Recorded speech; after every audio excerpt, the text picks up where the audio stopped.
We're in Jupiter in Florida. Now this is home to some of the world's best golfers. Rory McIlroy lives just back there. Tiger Woods just down in front of me now. But I'm not here to see them. I'm here to hunt down the great white shark. I'm here to meet Greg Norman.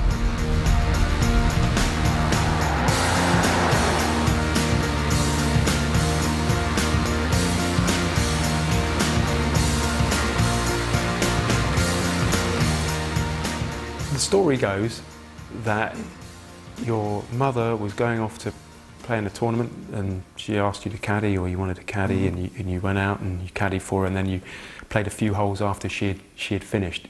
Is that what happened? Is that how you discovered golf? That's exactly how it happened. My father moved from Townsville, which is up in far north Queensland, on the Great Barrier Reef, and we moved south to Brisbane, which is about 1,000 miles, roughly, give or take. And I'd left all my friends. I'd left the beach life, the surf life, the diving life, the sporting life, and my mum was going out to play one day, and I was bored at home. And how old were you? I was just before my 16th birthday, like 15 and a half, 15 and 3/4, something like that. And so I said, look, I'll go out and caddy for you and just walk around pulling a little pull cart. And the last 4 holes at the golf club that we played, Virginia Golf Club, were like back, out, back, and out. You know, you came back to the club. Nice little loop. And while she was in there having a cup of tea with her friends, I took her golf clubs. And my mum was 5'3" and 100-pound ringing wet, right? And so her clubs weren't necessarily right for me. The grips were too small, the clubs were too short and too flat, and blah blah, all the wrong things. And I went out there and I enjoyed it. Did it feel like you were special at any point, that you had a special talent during those early years? No, I didn't. I felt very special. I brought 2 items to talk about because they relate so much to my life and the transition from being an amateur, where I could believe in myself, to being change in life and my attitude towards people. One was 1974. I won the Gary Player Junior Classic, and I won it convincingly. And in 74, right, that wasn't too many years after when I started playing. So let's just say 16 is an easy one. So in 71, I started playing golf. In 74, I won my first amateur 4-round tournament. But roll the clock forward from 74 to 86, right? I got beaten by Nicklaus in the Masters. But I got beaten in the Masters. That was a transformation for me to understand where I was in life, about what the power of finishing second and how you finish second, and how much that really affected me about the shot selection I made at that time. Now, you won that in 74. 76, you won your first pro tournament. And that, I think I'm right in thinking, that got you entry into the Australian Open, is that right? And then you were paired up with Jack Nicklaus, is that how it worked? The pairing was Jack Nicklaus was playing that week. So when I won the week before, everybody knew. And was that your first pro win the week before? Yes. Yeah. That was my 3rd pro tournament I ever played in. I'm an individual who doesn't get nervous, but in that moment I was nervous, right? Because I had never prepared myself mentally for that moment. Because when you do sit down and you engross yourself into anybody's books, you never really get to meet the person who either wrote it or who is in that book. So you build them up from the information you gather from what you've read. And then I've obviously seen him play on TV, and you know, the accolades and the best golfer of all time, yada, yada, yada, yada. So you really don't know what to expect. So I'm walking in this dark room, right, trying to figure my way out, what to do, how to do it. Am I going to embrace the situation? Is the situation going to swallow me up? It was a lot of stuff going on through my head, right? And lo and behold, a cold top my first tee shot, right? And I shoot 80 the first day. And how far did that first tee shot go? Give amateur golfers around the world some. Well, I hit a hedge probably 8 meters in front of the tee. It was an elevated tee, so I cold topped it and it hit the hedge and then went through the hedge and probably went maybe 60 meters, something like that. But the interesting thing after the 2nd round, because in the locker room, our names were alphabetical, and it was Nicholas Norman, right? And by the time I came back, he just happened to be there. And we sat down on the bench side by side. And he put his hand on my knee and says, you know, I think you're good enough to play in America one day. And you know, it was just idle chit chat. And he said all the right things to instill confidence in myself, to keep trying to strive to improve. And that moment there, I knew he was a good person. It was a very, very fast rise to where I was. And, you know, my first tournament, I won 7,000 Australian dollars, and going from $28 a week paycheck as an assistant pro to having $7,000 in a check, I made it, you know. Bought yourself a sports car. Richest guy in the world.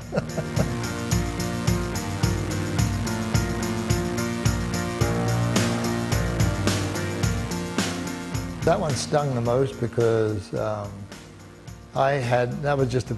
You wanted to hit a hard 5, is that right? And you took a soft 4. Yeah, because all day long I'd been swinging not aggressively, but my swing was just fluid. And I debated myself at the time. I had 187 yards, and I was just a perfect full 5 iron. And I just tried to hit a fading 4 iron in the back right, because I faded the ball. I hit the ball left to right, for those people who don't know what a fade is. But I always move the ball from left to right, from a tee shot to iron play. So I figured, I will try and make sure I get the ball back there, and I'll make sure that I get on the back tier of that 18th green. And because I was trying to back off my 4 iron, I slowed down my hip action because it's a little on the upslope.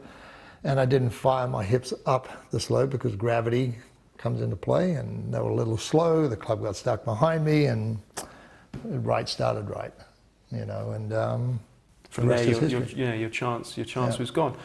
Just a few weeks later though, at the Open, how was that to win that? Because that was, as you said in your book, you say that was the one that you really coveted, because that was the spiritual home of golf, if you like. To win the Open is the tournament to win above well, it is, because I thought when I looked at the Open Championship, it was, at the time, it was truly an open championship. Anybody could have gone within a certain handicap, could have gone and qualified for the Open. And I thought that was great. So not only that, I thought it was the sexiest trophy of all trophies in all sports. I always thought the Claret Jug looked the sexiest. You know, perfect scale, the history behind it. You know, it's not a massive thing where you need 3 people to pick it up. You can actually hug it and do all that stuff. So I thought it was a really cool trophy. How did you win it? I just played pretty good golf that week, to be honest with you.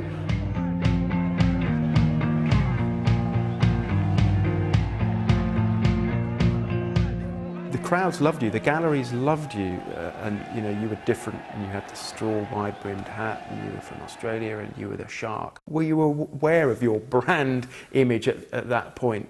I don't know whether I was aware of my brand image. I was very much aware of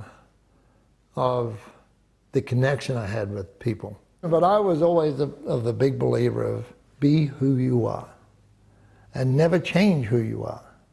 Jack Nicklaus taught me that. Jack Nicklaus taught me to be a very humble winner, but be a great loser. Now, if you reach out and you broaden that out into every aspect of life, you're actually embracing everybody, because you need to instill those values.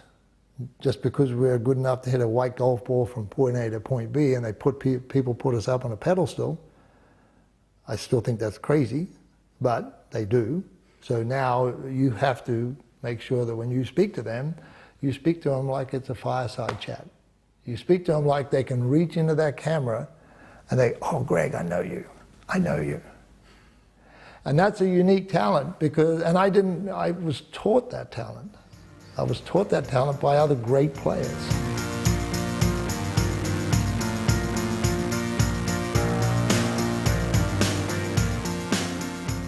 Have you ever got over that completely?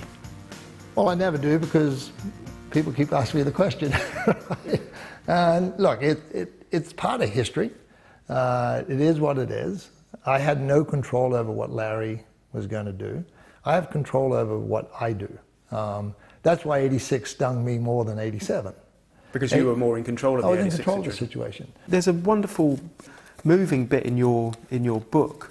This is of 1987 and the Larry Mize incident, because you talked about the crowd noise and it being like an earthquake almost. I would tell everybody that I could take it all and keep going, but I was only kidding myself. The truth is that I tried to bury it deep within myself, but the longer I held it in, the deeper it buried itself inside me. And the deeper something like that gets inside you, the more it harms you. And it's almost like you're saying here, that hurt me, and I'll always be scarred by it. It's quite a moving part of the book. No, it is, and it's actually a very telling part of me too, because when I did say that, and it taught me never to bury things, never to hide anything within, because you try and throw something under the rug, if you pick up, like that just said, throw that under the rug, or another big piece of negative energy, throw that under the rug, that rug gets bigger and bigger and bigger, and sooner or later that's going to explode, right? So deal with it at the moment. And like now, I have a conversation about it. I talk about it all the time. And like it's kind of cathartic in a lot of ways, because it's out. Because the harboring of heaviness or harboring of feelings only burdens you. It doesn't burden anybody else.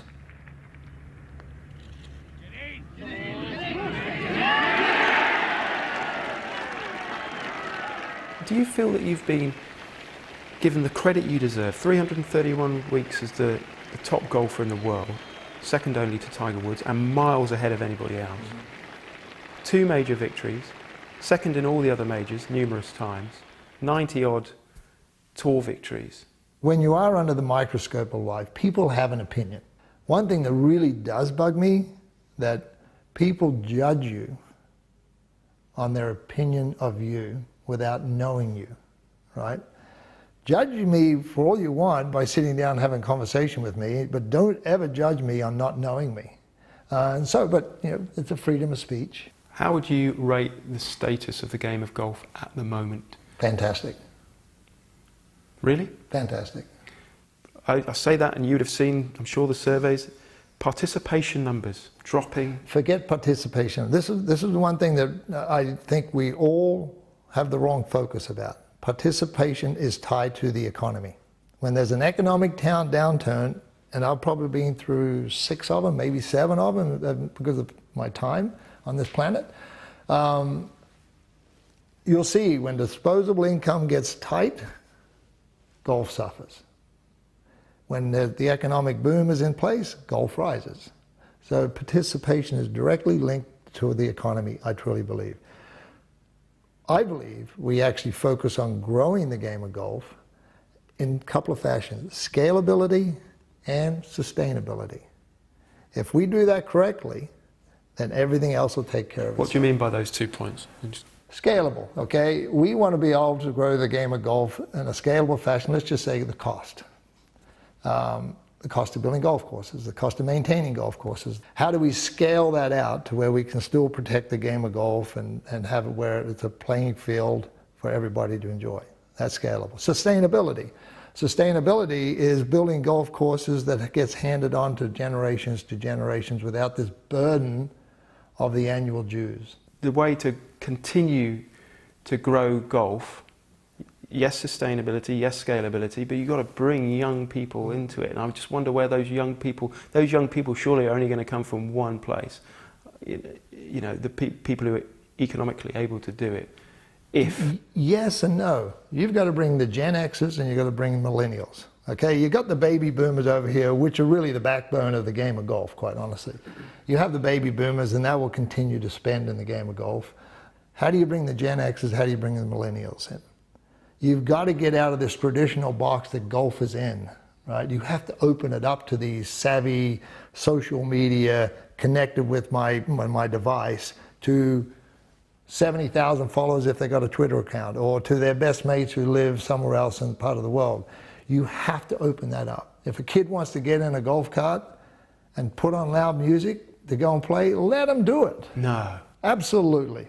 Loud music on a golf course? The members will be the members, the traditionalists, they're going to go, ooh, you can't do that. But you know what? If you want your club to survive, if you don't want to have the burden of maintaining the golf course out of your own pocket, you have to bring in the youth. Allowing that father with their son and their daughter, if their son wants to play with their earphones on and listen to music while they're going around, please have at it, right? If they want to come out and dress a little bit different, okay. Here's an analogy. Snow skiing to snowboarding. Go back in the 80s, there were a lot of ski resorts here in the United States that banned snowboarding. When one of them opened it up, it became more of a family destination because the daughter may have skied, the son wanted to snowboard. Now families flock to that place. Now look at everyone. I mean, there might be one or two where it might be just skiing only, but now snowboarding is an accepted sport. It's in the Olympics. You know, you're thinking, oh my gosh. But it wasn't that long ago that it was a banned sport on the slopes. You almost seem to be more passionate and more involved in your post-golf career in terms of the designing the courses, your wine business. That seems to, you seem to love that and have embraced that more, and almost, I mean, this is just an impression I get. You're glad to have got the golf monkey off your back. I truly believe I can give more back to the game of golf today than me hitting a white golf ball from Port A to Point B. Why? Because of my experiences, what I've learned, speaking to presidents of the United States who love the sport and what they think about it, right? Speaking to the prime ministers in my home country, speaking to CEOs, speaking to the people, the leaders of the world who really want to be a mover and a shaker in whatever direction they want to go. I've been very lucky. I've learned my lesson about judging people and and being wrong. So I have never been afraid to ask a person a question. You know, golf has been a great platform for me because you play in a Pro-Am every Wednesday, basically. If you play 30 tournaments a year, you'll probably play in 25 Pro-Ams. In those 25 Pro-Ams, you play with 4 amateurs, so you're playing with 100 movers and shakers of the world. If the higher you are and the more successful you are in the game of golf, the more high-profile players you play with in Pro-Ams, right? So you get to know them. And 4.5, 5 hours on a golf course in a Pro-Am, you get to know what the CEO may be thinking about. And the conversation just becomes open and free. And if you're stupid enough not to accept that, then you're stupid, right? Because to me, I want to somebody can talk to me for 2 hours and I'll listen. You learn more by listening than you do by speaking.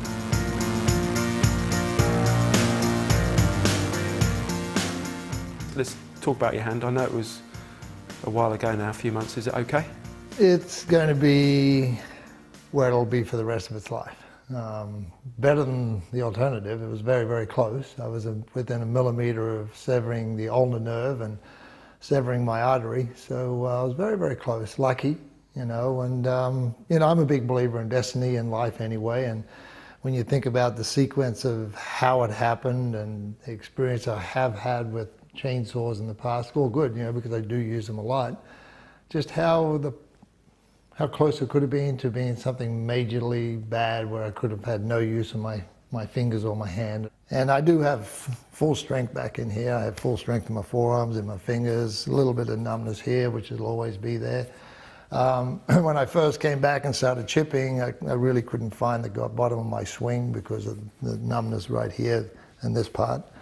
But now I can feel it now. No excuses then? No excuses, no. Have you got a death wish? Because I mean, I've obviously read your book, and you know, right from the very beginning, you know, you talk about getting caught and dumped down in the ocean when you went out to surf. Mm-hmm. You crashed your car and got out of that okay. You ran out of air when you were diving. Mm-hmm. Yeah. You rescued a mate who was at the bottom of a pool. Mm-hmm. That's right. You've come out of it all, well, and you're still here. So what's got you into all these scrapes? I know I don't have a death wish, number one. Number two is I enjoy understanding limitations. Going into a dark room where you don't know what's in that dark room, do you go in there with trepidation, or do you go in there with fear, or do you go in there with an exploratory mind trying to understand what's new in here, and how can I make that adjustment, and how can I apply that to my aspect of life? So I've always enjoyed understanding the unknown. And the unknown within myself. I mean, I've been cave diving, for example, and with friends and who said they were experienced cave divers, and when they get into a panic situation where arms are going everywhere and fins were going everywhere, and just, you know, because claustrophobia and you couldn't see a hand in front of, on top of your mask, it was that dark if you turned your lights out. How do you handle that situation? I mean, there was one example where, and I had somebody else with me who worked for me, who was a master diver, that you seize control of the moment by being calm. And if you don't remain calm, then not just one person could be affected, 3 people could get affected. So those situations to me are fascinating for my mind and fascinating for me. And it's an interesting challenge to take yourself beyond. And will you ever go back to Australia? I would love to. I'd love to go back there to die for sure. You know, I was born there, I'd like to die there. So there's nothing wrong with that. But when I reached 60, I actually probably surpassed a lot more than what I ever thought I would do, especially in the business world. I never expected to have 19 divisions of my company and seeing the future the way it is going forward. I'm very fortunate to be where I am today, but I'm very fortunate because I've been such a believer in myself and what I have and what I expect to deliver with the team of people I have around me is incredible. And I'll close on this. Why I have the ability to see into the future, I don't know. But I do push myself way out there. I give myself a 12-year game plan, but I also give myself a 200-year horizon. And when you think about doing a 200-year horizon, that's basically 10 generations. And if I can achieve that goal way past the daisies being grown on top of me and maybe some giant redwood tree that's 1,000 feet high, right? Just think of all the happiness I can bring to the people who work for that company. That to me is the greatest thing you can do in business and in life because you've given people a place of security. Thanks, Greg. Thank you. Appreciate it. Okay, you got it. Thank you.